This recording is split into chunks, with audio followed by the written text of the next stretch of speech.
आप देख रहे हैं शाह अलर्ट न्यूज। आज हमारे साथ मौजूद हैं भीम आर्मी के संस्थापक एडवोकेट चंद्रशेखर आजाद। चंद्रशेखर आजाद ने भाजपा पर निशाना साधते हुए कहा, भाजपा दंगा कराकर ही देश में आई है और भाजपा का दंगा कराना ही टारगेट था।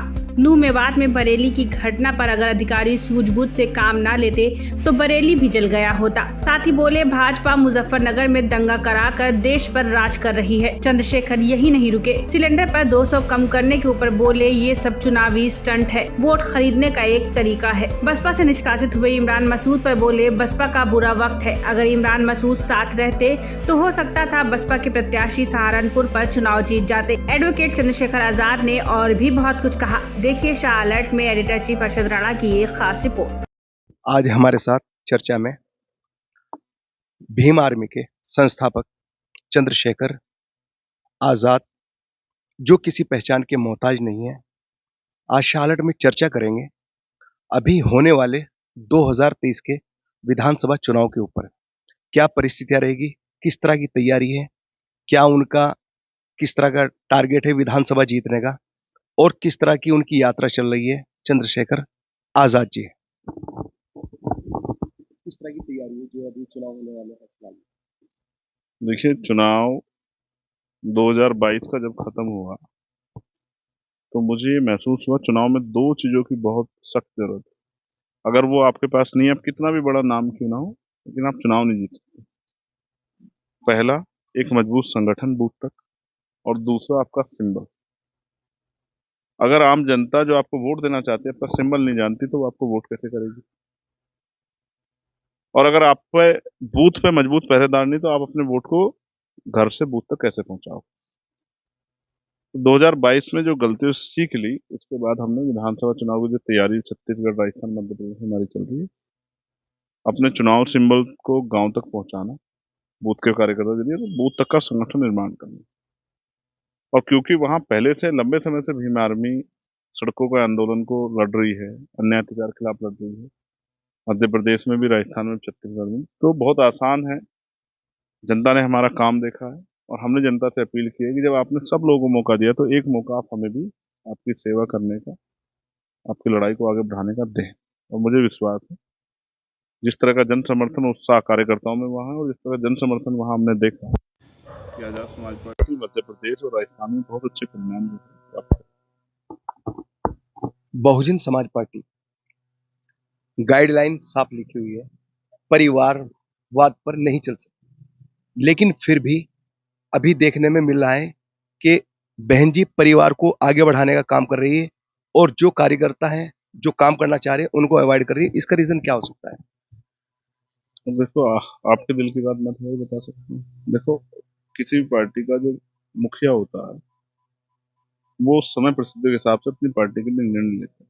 अब आज की जो मुखिया हैं उनको लगता होगा कि इस तरह से पार्टी आगे बढ़ सकती है तो उस तरह के निर्णय ले रही है।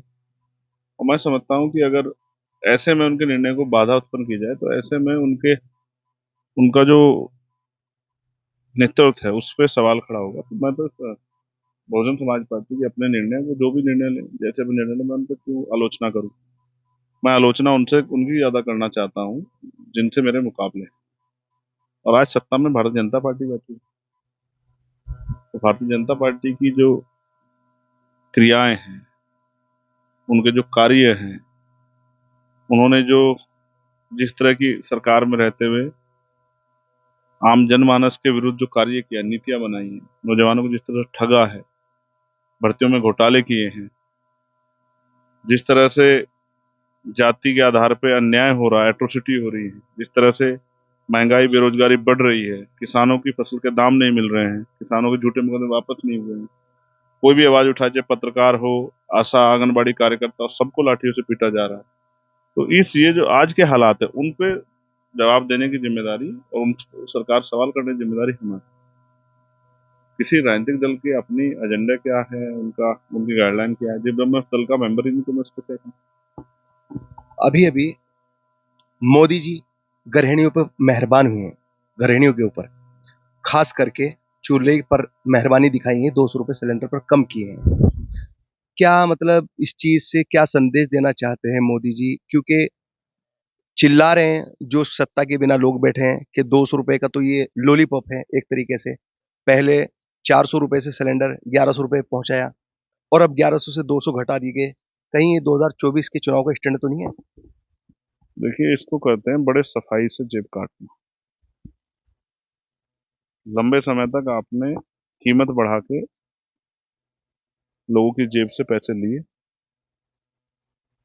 कोई ऐसी वस्तु नहीं इस पे कीमत न बढ़े, और अब चुनाव के समय आप इसको कम करके उन्हीं लोगों को बेवकूफ बनाना चाहते हैं। पेट्रोल डीजल पे भी लगातार प्राइस बढ़े। 60-70 रुपए पेट्रोल भी महंगा लगता था, अब 100 रुपए भी लोग ले रहे हैं। 400-450 सिलेंडर पे 10 रुपए अगर रिक्शा वाला मांग ले जो लेके आ रहा है, तो हमें तकलीफ होती थी। आज 1100 रुपए का सिलेंडर भी लोगों को खरीदना पड़ा। ये भारतीय जनता पार्टी की केंद्र की सरकार का पुरस्कार है आम जनता को, जो उन्होंने सरकार उनको बनाई और उन्होंने ये गिफ्ट दिया जनता, गृहिणियों को स्पेशली। अब बात रही लोकतंत्र की, तो लोकतंत्र में ये एक तरह से लोकतंत्र की हत्या है।